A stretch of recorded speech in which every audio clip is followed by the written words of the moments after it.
السلام علیکم ورحمۃ اللہ وبرکاتہ۔ اعوذ باللہ من الشیطان الرجیم، بسم اللہ الرحمن الرحیم۔ ان اول بیت وضع للناس للذی ببکۃ مبارکہ۔ ناظرین، آج ہم جس حوالے سے گفتگو کرنے جا رہے ہیں وہ یہ ہے کہ آج اس معاشرے کے اندر ایسے جہالت پائی جا رہی ہے اور ایسے جاہل مولوی ہیں۔ اب ان کا کہنا یہ ہے کہ جس بندے کو دعائیں نہیں آتی، جب بندہ عمرے پہ جاتا ہے، حج پہ جاتا ہے تو کعبے کا طواف کرتا ہے، دعائیں پڑھتا ہے، صفا مروہ کی سعی کرتا ہے تو دعائیں پڑھتا ہے، جن کو نہیں آتی نا وہ وہابیوں کو گالیاں دے تو اس کے گناہ معاف ہو جائیں گے، پچھلے بھی معاف ہو جائیں گے، تو جو آگے کرے گا وہ بھی معاف ہو جائیں گے۔ شرط یہ ہے کہ وہابیوں کو آپ نے گالیاں دینی ہے، یعنی اللہ کے گھر کے اندر جا کے آپ نے معاذ اللہ کیا کرنا ہے، گالیاں دینی ہے۔ آئیے ناظرین، آج ہم وہ مولوی بھی سناتے ہیں اور ساتھ آپ کو مرزا علی انجینئر کی ویڈیو بھی دکھاتے ہیں، پھر انشاءاللہ ناظرین اسی حوالے سے ہم بھی گفتگو کریں گے۔ تو آئیے ناظرین مل کے ویڈیو دیکھتے ہیں۔ جو مسئلے اوٹ پٹانگ یہ بتاتے ہیں نا لوگوں کو، جب ہم وہ مسئلے لے کے کسی دوسری عالم دین کے پاس جاتے ہیں یا کسی محقق کے پاس، وہ کہتا ہے جی مسئلہ ہی غلط بتایا ہے، یا وہ مسئلہ جب وہ ہم قرآن کھول کے خود چیک کرتے ہیں وہ قرآن میں لکھا ہی نہیں ہوتا۔ میں دعوے سے کہتا ہوں کہ ڈاکٹرز جو دوائیاں لکھتے ہیں نا اور فارمولے، ان کی ایک کتاب لاتے سے چھپی ہوئی ہے، آپ کو اس میں مل جائے، کیونکہ ڈاکٹر صاحب مل رہا ہے کہ نہیں فارمولا، کولوں بنا کے کوئی نہیں دیتا، لیکن علماء خود سے مسئلے بنا کے بتاتے ہیں لوگوں کو۔ جب آپ قرآن کھولتے ہیں مسئلہ اس کے الٹ لکھا ہوتا ہے، قرآن کے پہلے صفحے پہ لکھا ہوتا ہے ایاک نعبد و ایاک نستعین، اور وہ کہہ رہے ہوتے ہیں یا باول آک بیڑا تک، یا معین الدین چشتی لگا دے پار لگا دے کشتی، یہ اتنے بڑے بڑے بزرگ کہہ رہے ہوتے ہیں۔ وہ نیریاں والے جو بزرگ ابھی فوت ہو گئے ہیں ان کا میں نے خود کلپ سنا ہے، انہوں نے کہا جی ایک بندہ مجھے طواف کعبہ میں ملا کہ دعائیں نہیں آتی، کہتے میں نے کہا کہ آٹھ طوافی تو بھابیوں گالاں کاٹ، بھابیوں کو گالیاں نکال اگر تجھے دعائیں نہیں آتی ہیں۔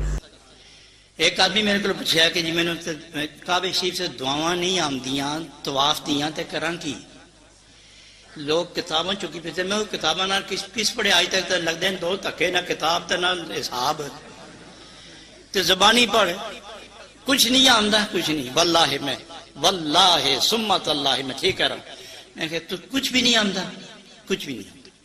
میں کہا بسم اللہ ہی پڑھی نہیں آمدی، تو پھر بابیاں نو گالاں کٹدا پھر چلو توڑی ایسی تھی، چلو توڑی ایسی تھی، تو پہلے رمل ترے رمل ہونے کے اچھل دے دوڑ دے، تو بھی اسی طرح کرتا نال گالاں کٹی گیا، توڑی بنیاد رکھن والے دی ایسی تھی، یہ تو پھر گناہ اسی میں ہے، گناہ نہیں ہونے لگا، تیرے پچھلے معاف ہو سن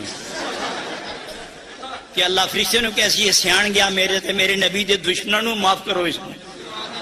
بھائی اس طرح کے جب بڑے بڑے علماء مسائل بتائیں گے تو یہ مسائل اب جب ہم لے کے قرآن و حدیث میں جاتے ہیں، ہمیں نہ بخاری میں ملتا ہے کہ جس کو دعائیں نہ آتی ہوں طواف کی وہ وہابیوں کو گالیاں نکالے، تو ہمیں تو مسئلہ ملتا ہی نہیں ہے۔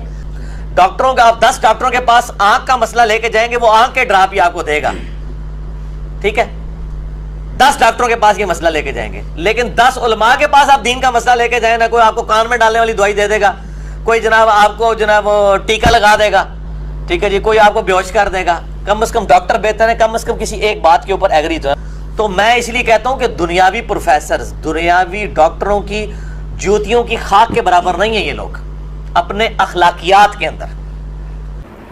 دارالسلام پبلیکیشن نے ایک کتاب چھاپی ہے، میں نے ابھی تک مارکیٹ میں جتنی کتابیں دیکھی ہیں حج کے اور عمرے کے ٹاپک پہ، ان میں سب سے بیسٹ کتاب یہ ہے، 224 صفحات کے اوپر پاکٹ سائز کتاب ہے، اور یہ سفر حج اور عمرے میں بھی اپنے ساتھ رکھیں تاکہ بار بار کوئی چیز دیکھنی ہے، کوئی دعا پڑھنے کے لیے کوئی اذکار وغیرہ اور طریقہ، وہ ہم اس سے کنسلٹ کر سکتے ہیں۔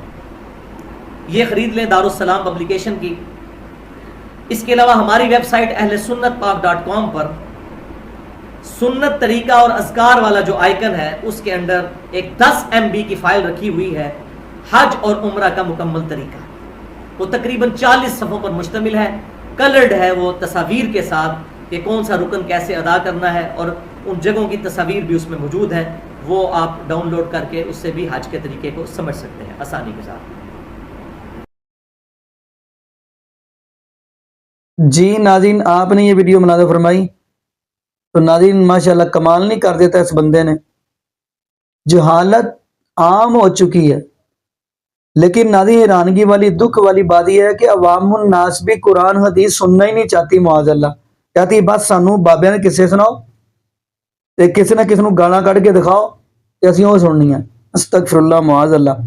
ناظرین آیا کہ یہ جملے جو انہوں نے کہے ہیں وہ گالیاں تو دور کی بات ہے، آیا کہ وہ رب العالمین کے گھر کی توہین نہیں ہے جہاں پہ یہ لفظ استعمال کیے جائیں گے، وہاں پہ گالیاں دی جائیں گی. بلکہ نبی پاک صلی اللہ علیہ وسلم نے فرمایا تو جو بندہ گالیاں دیتا ہے وہ تو فاسق ہے. بلکہ اگر آپ دیکھیں گے منافق کتنی نشانی ہیں، ان نشانیوں میں سے ایک نشانی یہ بھی میرے محبوب علیہ السلام نے بتائی ہے کہ منافق کی نشانی یہ ہے کہ وہ گالی گلوچ کرتا ہے.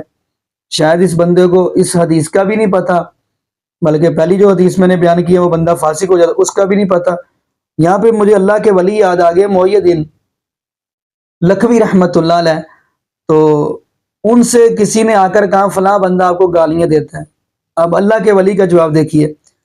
جب اس نے کہا کہ فلاں بندہ آپ کو گالیاں دیتا ہے تو اللہ کا ولی کیا کہتا ہے؟ کہتا ہے اسے جا کے کہتے ہیں میں نہیں لیتا، بات ختم. اگر وہ دیتے ہیں تو میں نہیں لیتا. لیکن آج کے معاشرے کے اندر کوئی اور ہوتا تو ہو سکتا ہے وہ لڑائی جھگڑے پہ پہنچ جاتا ہے، سر پھاڑ دیتا ہے یا کوئی مسئلہ مسائل بن جاتا ہے. باقی ناظرین یہاں پہ لمبی گفتگو میں نہیں کرنا چاہتا، میں دعا ہی کرنا چاہتا ہوں اللہ پاک ایسے لوگوں کو ہدایت نصیب فرما دے. یہ بھی دعا کرتے چلیں اللہ پاک ہمیں 5 وقت کا پکا اور سچا نمازی بنا دے، اور جتنے میں بے اولاد جوڑے ہیں اللہ پاک سب کو نیک نورینہ صحت تندرستی والی ایمان والی لمبی زندگی والی اولاد عطا فرما دے. جزاکم اللہ خیرہ، احسن الجزاء. السلام علیکم ورحمۃ اللہ وبرکاتہ.